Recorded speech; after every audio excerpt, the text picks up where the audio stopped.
welcome everyone. We have some that are attending by WebEx virtually, but we will go ahead and begin. The first order of business is for bill introductions. Do we have any bill introductions? Representative Wassinger, please come forward.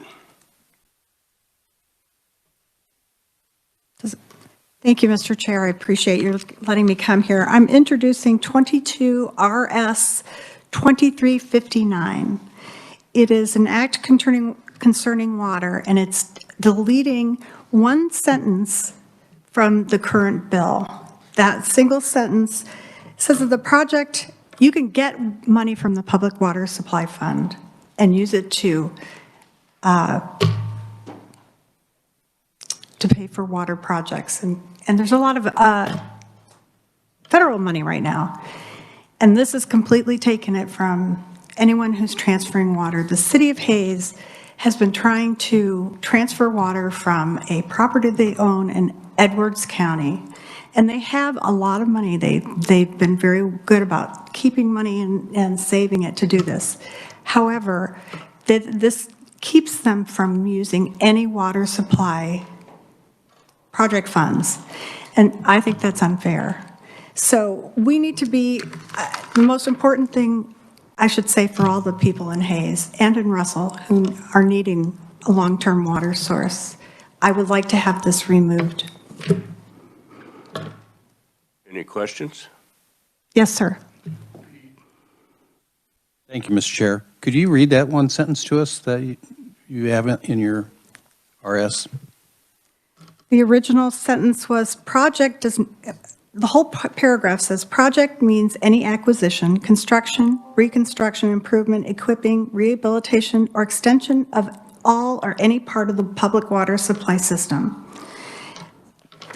The sentence that we want to have removed is project does not include any project related to the diversion or transportation of water acquired through a water transfer as defined by KSA 82A-1501 and amendments here too. Thank you very much. And this was part of the Governor Brownback's water plan. And we have a lot of proponents for this because it's an arbitrary decision to not allow anyone to do that. And the goal is to make sure that rural areas have the water and the ability to do this. Thank you, Representative. As in our committee customary is, I'll ask if there are any objections. If I see none, then the bill is introduced, and thank you very much. Thank you, sir. Our next order of business is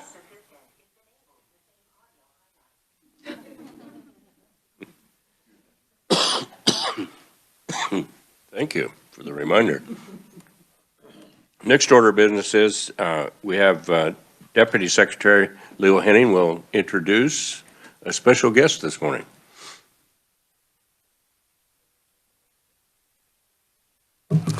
Morning, committee. Thank you for letting me be here today. I have the new acting secretary with KDHE, Janet Stanek. She would like to just address the committee for a minute. Madam Secretary, please.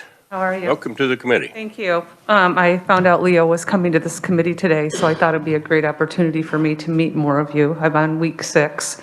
Had been with the state in the health plan, health benefits plan as the director, so you might have seen some communications from me in the last 15 months or so since I started about your health benefits and wellness program and whatnot. I'm very happy to be here, excited to have been asked to step in as acting secretary.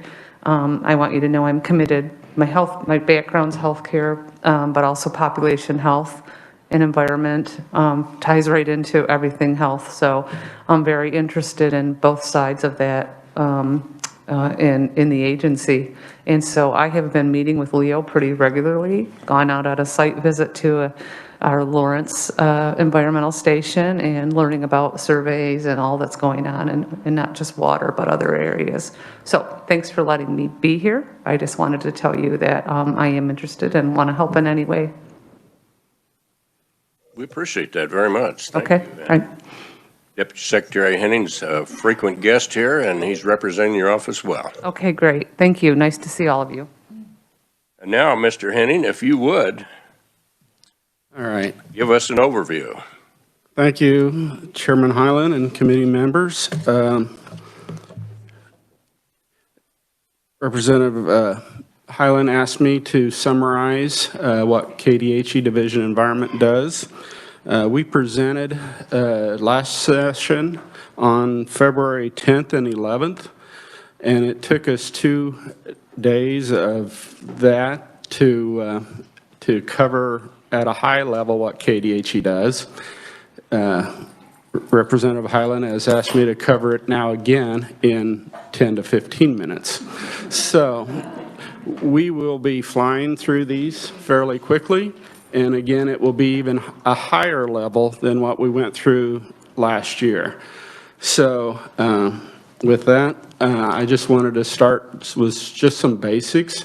KDHE Division Environment is the water quality agency. You've heard from Water Office, which does mostly planning and coordination efforts. You heard yesterday from Earl Lewis with Department of Ag, and they deal with mostly water quantity issues and in water structures. Today we're going to talk about water quality. So if you get nothing else out of this entire presentation, those were the things you hopefully will gather. So with that, next slide, I'll start with just our agency mission, which is we are here to protect and improve the health and environment of all Kansans. So how does environment do that? We make sure that the air that you breathe is clean, the water that you drink is clean, and the soil that you live on is clean. Those are our charters, is to protect human health and the environment. Next slide. This is a cheat sheet. If you ever want to know about what programs are in what bureaus, this is a great little reference for you. So if you get a constituent that calls you with a tire issue or whatever issue, below each one of these bureaus is some of the hot topics that those different bureaus handle. As you can see, we have 6 bureaus there. The Bureau of Air, I will not talk about too much today because it is air and this is the Water Committee, but just generally it is the agency or the bureau that regulates the Clean Air Act and controls the emissions that are put into the air. And in the Kansas Health and Environmental Laboratory on the left-hand side, I won't cover that very much, but what they do is they do all the water testing and soil testing for the environment agencies, the different bureaus, and they also do most of the drinking water testing for the municipalities and water systems in the state. They also do much of the health sample, especially recently with the COVID outbreak. They're doing a lot of work there. So, but it is the Health and Environment Library. So, next slide. Just a little bit about money, because we all seem to be concerned about that. Our budget is about $71 to $72 million a year, and this is our normal budget. This is what typically our budget is. Our budget has been impacted quite a bit recently with the advent of COVID. There's been a lot of COVID funds sent to the lab to do testing with and buying supplies and PPE and test kits and things like that. So this is our normal budget. As you can see, the trust funds and fees make up about 65% of our budget. And with the federal aid that we receive, that's 90% of our budget. We get very little from state general fund, about 5%, and then about 5% from the state water plan. We typically have about 400 to 450 employees. Again, that number has gone up significantly because we've had to put on quite a few employees out the lab to keep up with the testing. But those are hopefully more short-term issues that will, when we return to normal, will return back to a normal state here also. So, next slide. So the Division of Environment is basically the environmental protection agency in our state. These are the federal rules that KDHE Division of Environment implements. Quickly, the Clean Water Act is the act that governs what are surface waters and what can be put into surface waters and the quality of surface water. That's the act that governs surface water. The Safe Drinking Water Act is pretty obvious. That's our drinking water act that makes sure that the water that we drink meets federal standards. The Comprehensive Environmental Response, Compensation, and Liability Act, the shorter term that most of us know that by is Superfund, is the cleanup program. And it was put in place to take care of all the old contaminated sites around the state. Resource Conservation Recovery Act, RCRA, that was the act that was put in to address hazardous waste handling, disposal, transportation, and it also covers any type of solid waste that we're talking about, whether it's landfills, construction, demolition waste. It also has in there the recycling programs and things like that. So that's that. And then the Clean Air Act I already talked about a little bit, that governs emissions and the air that we breathe. And then the Surface Mining Control and Reclamation Act, that's a Department of Interior federal law that governs mining. In our state, it was coal mining and then lead and zinc mining down in southeast Kansas. So we have a lot of old mined coal mining areas down in southeast Kansas also. And this program addresses those issues as far as reclamation and acid mine and water quality out of those acid mine. And the other thing is it's a safety program, so they also deal with mine openings, subsidence pits, and subsidence areas and things like that. So, but that's the last I'll mention of that also. So let's go to the Clean Water Act. Next slide. So I've kind of touched on these, but I thought I'd show you some of the pictures that we use to demonstrate what we regulate.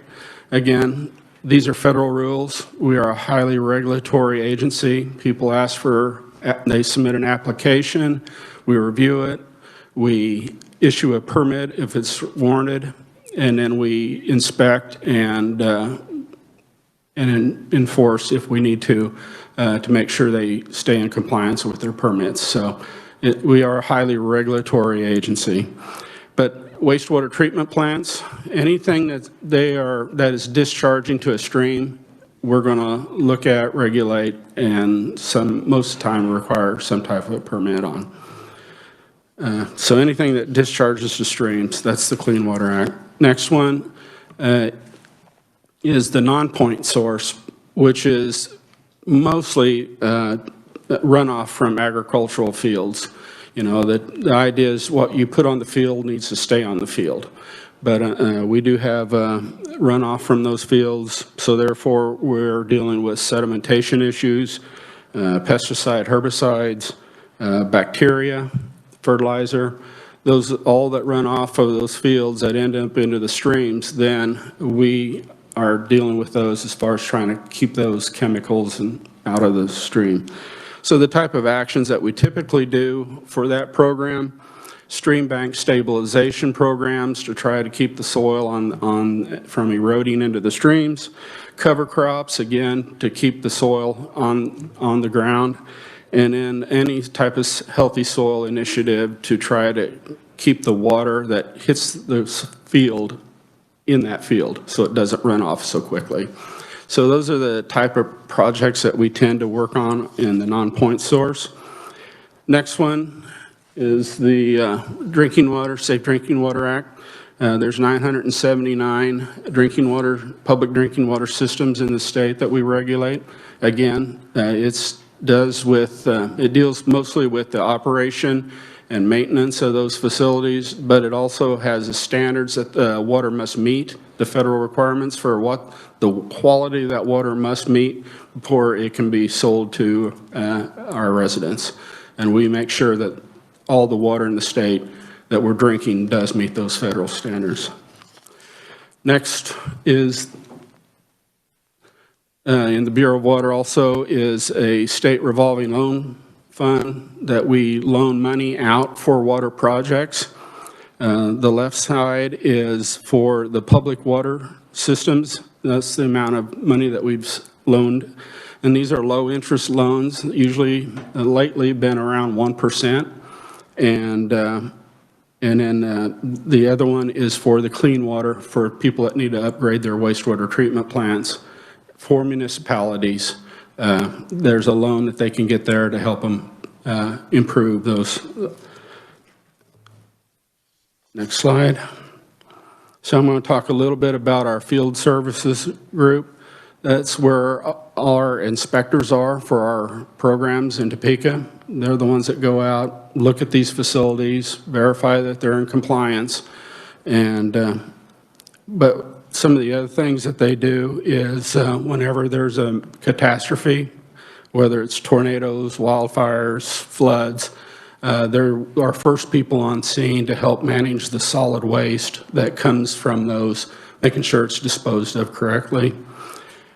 We have offices in Lawrence, Salina, Hayes, Dodge City, Wichita, Chanute, and then we also have little satellite offices in Ulysses that deal mostly with feeding operations, and then we have another one in Frontenac, which is down by Pittsburgh to do the coal mining work.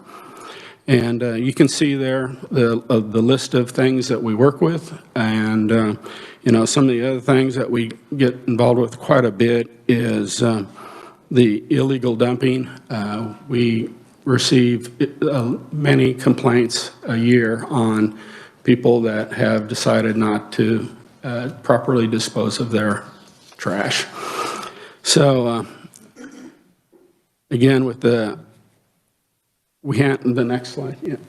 We deal with a lot of complaints that come in, when those complaints can be anything and everything from fish kills to dust and odor concerns to the illegal dumping. This is the group that goes out, looks at, finds, and deals with making sure that those things are assessed and cleaned up. Next one. The last major program that we have is in the field services is the livestock waste management. Waste management of livestock waste is to ensure that the waste is not impacting surface water. And so therefore we make sure that the retention basins are large enough to where they do not overflow. And then making sure that the water and waste in those lagoons are applied agronomically correct on fields so that we don't create too much loading on those fields. So the picture there is gives you an idea of how many feeding operations we have in this state. And it is somewhat amazing, actually, that we have that many. So next slide. We're going to talk about some cleanup programs. This is usually in the Bureau of Environmental Remediation, but some are also in the Bureau of Waste Management. Like I said, they deal with all the landfills, and so therefore we have groundwater contamination issues at many of the landfills that they deal with. But here's just some pictures of some of the things that the Bureau of Environmental Remediation deals with. The first picture there on the left is a tube that we send down monitoring wells to measure to take a water sample. You can see on that slide that there's a foot of gasoline on top of the water in that sample. So that's just an example of an underground storage tank site. The next one is the surface mining. That is a large mine shaft that is opened, and you can see an audit that is leaving that mine shaft also to the north there. So they, like I said, deal with safety issues. When these mine shafts open, they go out, they get them plugged, and these mine shafts are truly all over southeast Kansas.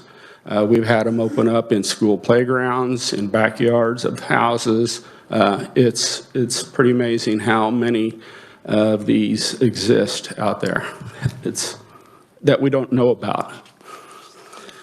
And then the last one I wanted to talk about with remediation, I'm sorry, next slide, is our Superfund site down in southeast Kansas, where Kansas had a huge mining operation for lead, cadmium, and zinc. It was started in the early 1900s, maybe late 1800s, and operated up through 1970. The waste was placed on the ground. That ground subsequently, this material was highly erodible and it ended up in the streams. So we have large streams in that southeast part of Kansas that are highly impacted with lead, cadmium, and zinc. EPA is cleaning these sites up. It's a huge undertaking, but there's a picture there of what a site looked like before the cleanup and then the site after cleanup. And we have restored much of the ground in southeast Kansas where, as far as the lead and zinc mining operations go. We think that, I'm guessing that we'll have it all done in the next 5 years. So that was a huge undertaking, but now you can drive through southeast Kansas and not see the huge chat piles that have been there for a long time. And you can't tell that they were there anymore, and that was our goal. So that gives you a fairly quick overview of water and what we do at KDHE. And I will stand for any questions you may have. Thank you, Mr. Henning. Any questions? Representative, please. Thank you, Mr. Chair. And I have a few, so if others have questions, feel free to jump in and cut me off. Some of the hot topics for the uranium that we've been talking about in Southwest Kansas, I know that samples were recently also found in Northwest Kansas with high levels of uranium. So I was just wondering, in terms of the testing for those samples, are there further needs for testing in the community? And then what are the next steps in terms of remediation? And is there more that we could be doing for the low interest loans and community block grants to help communities address that? Okay. That's a lot. So, Questions, yeah, I was going to say. That's only one of them, If I too. missed one of your questions, we can definitely circle back around to it. Yes, there is. There are private drinking water wells that I'm sure around the state are not regulated by KDHE because they are private wells, and it's been kind of the will so far that we do not regulate private wells, and I'm not proposing that we do that. So, what people drink out of their own well is something that they should look at, right? They should think about, okay, is this water clean? You know, 100 years ago, we probably would have all just figured all the water was clean because there has not been as much human activity in the area. With the current way that we use chemicals, those chemicals do leach from the fields and down into the groundwater. It would be a good idea if people would sample their wells. And the county sanitarians usually promote this in the county area to make sure that you're chlorinating your well, making sure that there's not high bacteria in it, and then taking water samples for nitrate. Those are the typical contaminants that you see in wells. There are areas of state where we have naturally occurring chemicals like uranium, arsenic, selenium. I mean, these are all chemicals, minerals that are in the rocks that do leach out into the groundwater. And this all, you know, KDHE got involved with the Southwest Kansas because we realized that there were people drinking water that had a high potential of having uranium in it. Since we're a public health entity, We wanted to sample those wells, give the information to the well owner so that he could make a decision as to how he wanted to deal with that. He could hook up to rural water. He could put on a treatment system on his house to treat the uranium to get it out of the drinking water, or he can buy bottled water and just not drink the water out of his well. He can use it for other things in his house, but probably not drinking it. So we looked at that. That's how we first got involved with this. We realized that there's also an area up in northwest Kansas that has the same naturally occurring uranium in it. And so as part of our duty to protect human health, we are now in a study, a 2-year study up in that area to look at people that are drinking water from the local aquifer that probably have some uranium in it or other things. And we, after the first year, we have found one well up there that exceeded the drinking water standard, and we've let that property owner know that. We've also found high arsenic, high selenium that exceeded the standard up there, and we've let the homeowners up there know that also. So I'll go back to a report that was put out by, I think it was Wichita State, but I may be wrong on that. And they were promoting a program in which there was a systematic sampling of private wells in the state. And so if there is to help those landowners sample their wells, even though it's their responsibility, when we're all busy doing everything else in the world, sampling your well is probably not the highest thing. There was a report put out that suggested that maybe there should be a program created where there is a systematic ability for private landowners to send their well samples in. There was another one that, like in Sedgwick County, they have a law that says every time a property changes ownership, that the well must be sampled if they're on a private well, so that information can be given to the new well owner if there's an issue, or I mean the new buyer of the property.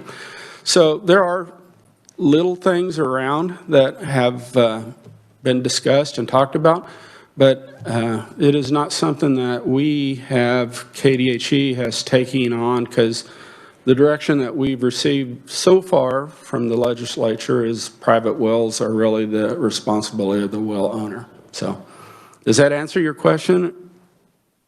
Yes, that was really comprehensive. And then just the quick community, or the quick follow-up. If and when widespread problems with either nitrate contaminations or uranium or arsenic are identified in communities, are there ways that we can better support those communities through some of the grant and loan programs to help them remediate some of those chemicals? So currently the law would not allow us to do that.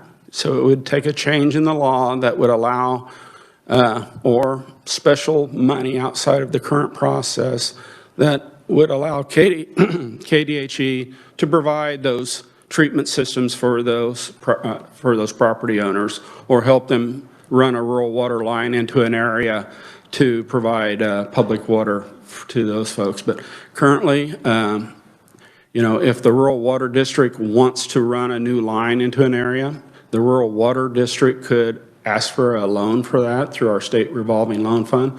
But it's not free money. It is, they would have to get a loan and they'd have to pay it back. So it's low interest, which is good, but it still is, they would have to pay it back. So does that answer that question?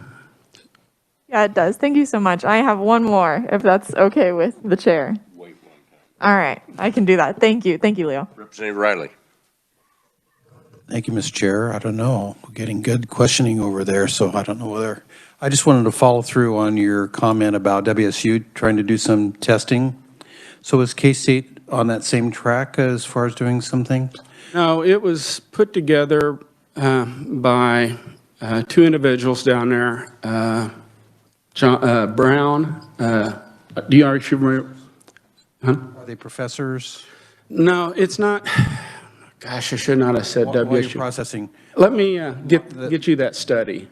if that's, So where I was going with that is, we were, over the last 15 or 16 years, about every year or so, we will take a sampling of our private well and take it to Wichita.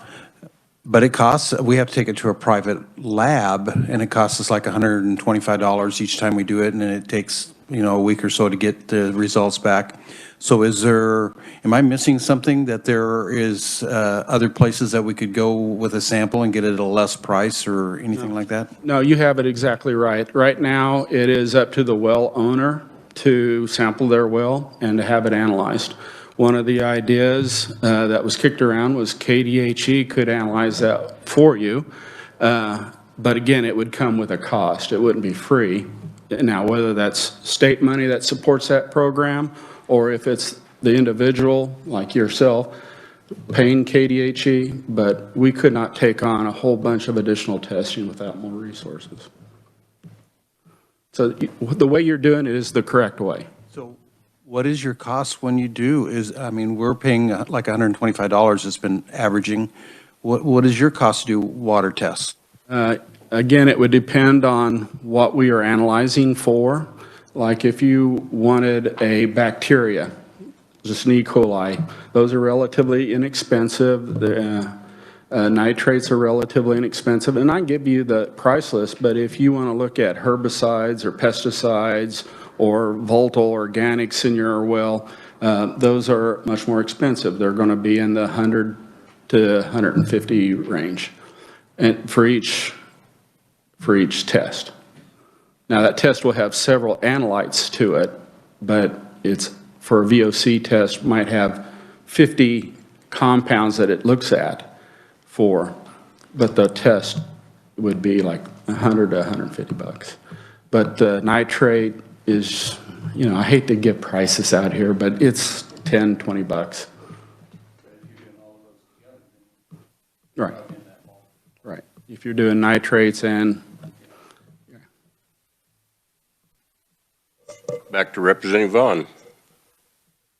Thank you, Mr. Chair. And thank you, Leo, or Mr. Henning, sorry. So my second question was about, we've heard a little bit about pipes with lead in the news, and I know there was a new lead and copper ruling from the EPA that hopefully will give us a much better picture of whether we actually have pipes with lead in Kansas. And I was just wondering if you could talk about that and what the timeline is on all of that. Thank you. right. The lead and copper rule in the Safe Drinking Water Act finalized in December. It really tries to address what happened up in Flint, Michigan, if you all remember that, where the large population was contaminated with lead in their drinking water. And EPA has pretty well made it clear that that will never, ever happen again. So the lead copper rule was passed. And so the first couple, 3 years, the municipalities are to do an inventory, try to locate where they have pipes that may have lead in them. And so for the next year or two, I know some of the municipalities are ahead of that already because they knew that the rule was coming. But for the next year or two, they will spend their time looking at their distribution systems, figuring out where the lead pipes are. And then once that is completed, there has been quite a bit of money put into that by EPA to help the municipalities replace those lead lines. The exact number, I can't tell you. Maybe Tom, do you remember how much they get put in lead lines nationally?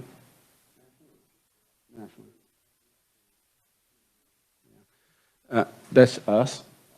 So the state of Kansas is going to receive about $33 million to help municipalities replace lead distribution lines. So as they're identified and a municipality is ready to move forward with those replacements, we will have money to help them do that at no cost. That's really great news. Thank you, Mr. Henning. Representative Stodgdale on the web, please. Thank you, Mr. Chair. I noticed in the slide that talked about the lead, zinc, and cadmium problem in southeast Kansas. I noticed it had the word cap. And I was just wondering, is that contamination being removed and disposed of, or is there some kind of capping system that's being used to basically cover that up? And how does that work? Yeah, well, basically what EPA has been doing down in southeast Kansas there is they consolidate the waste into a repository.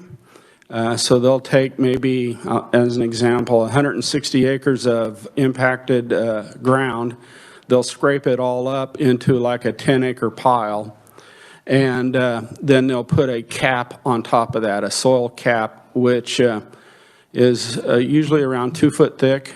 And then they vegetate that cap so that it won't erode.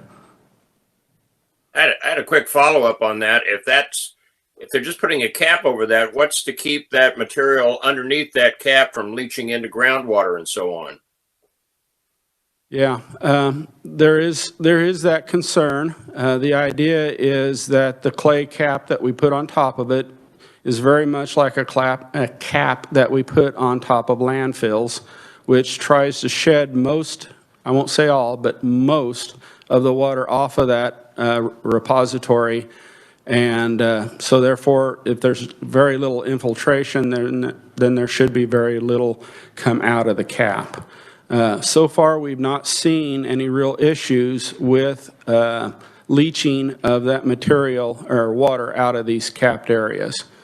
To haul that material away and dispose of it in a landfill would be very cost prohibitive. Thank you. Further questions? Representative Vaughn for one more time. Okay, I promise this is the last one. Thank you, Mr. Henning.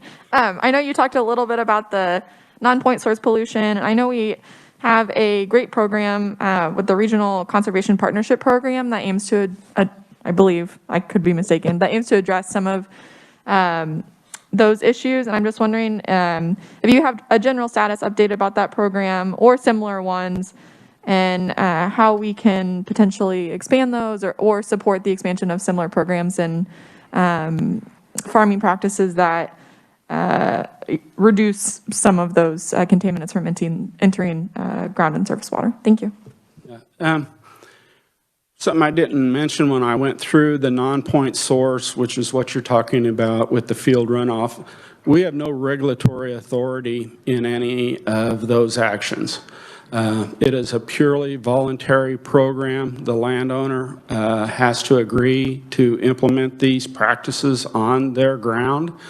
What we can do is provide technical assistance. We can provide money to implement some of the projects. But it really takes a willing landowner that would like to do cover crops or have his stream bank stabilized or things like that. And we know where those areas are. We have high priority areas that we really target our efforts on. Above Tuttle is one of them because of the sedimentation issue we have in Tuttle.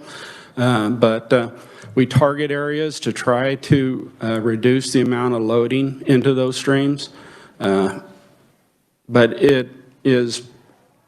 there's not enough money to do all the work that needs to happen. So we do what we can. We try to identify the highest priority areas and put our money there where we can get the biggest bang for our dollar. Thank you so much. Thank you, Mr. Chair.